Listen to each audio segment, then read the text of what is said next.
Avec des sujets d'ailleurs sur un nouvel album qui est sur quoi, une désillusion de la société, c'est ça les thèmes qui reviennent assez souvent, c'est le transhumanisme, l'infobésité, ce genre de choses-là. Notre condition humaine. Voilà, Qui n'est pas forcément de la colère, qui semble plutôt quoi, du dépit. Il y a un mélange de plein de choses. Il y a de la désillusion, il y a quand même un peu d'espoir, il y a de la colère aussi.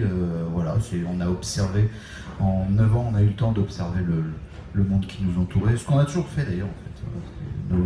Nos albums étaient toujours un reflet de l'époque. Le premier, c'était l'euphorie de l'époque, il n'y avait pas encore la crise, la France gagnait la Coupe du Monde, voilà, et nous on chantait l'anglais, voilà, et puis voilà, le monde change, le groupe s'est toujours imprégné, et puis là, ça fait 9 ans qu'on ne s'est pas exprimé, le monde a extrêmement évolué, changé, il y a plein on avait envie d'en parler, voilà.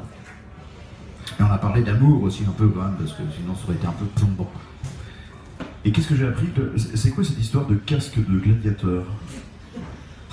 On peut le savoir ou pas? C'est notre mascotte, c'est pas le Moussipa, il est pas là, il doit être dans la loge. Non, c'est quoi, c'est juste une blague ou... Non mais quand t'es en tournée, quand t'as des jours off, en fait de temps en temps on aime bien, parce que quand on est en tournée, on connaît à peu près toutes les zones industrielles de France, ça on connaît. Mais les villes, on les connaît pas vraiment parce qu'on n'a pas forcément le temps d'aller visiter les villes. Alors quand on a des jours off, on se dit tiens, on va faire un petit peu de culture quand même. Et là pour le coup on jouait à Nîmes, donc on s'est fait une petite balade culturelle à Nîmes. On allait aux arènes et ils vendaient des casques de gladiateurs et puis on en a pris, voilà. Et puis c'est devenu notre mascotte dans le bus. Vous avez un, non? Vous avez chacun le vôtre? Non. Ah mais non, tu sais, il y a des histoires de castes dans le groupe aussi, donc moi j'ai un casque de Romain.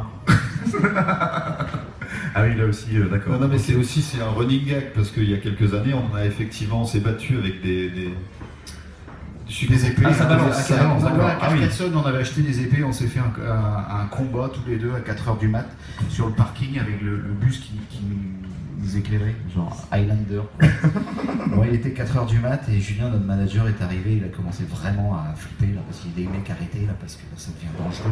Parce que j'ai quand même une épée la lame fait 1m20 je crois, donc à manœuvrer c'était un peu compliqué, donc on essayait de faire comme dans les films, mais souvent on était un peu désordonné, donc voilà. Mais bon, elle s'était pas affûtée, hein. Enfin, je crois pas. Si,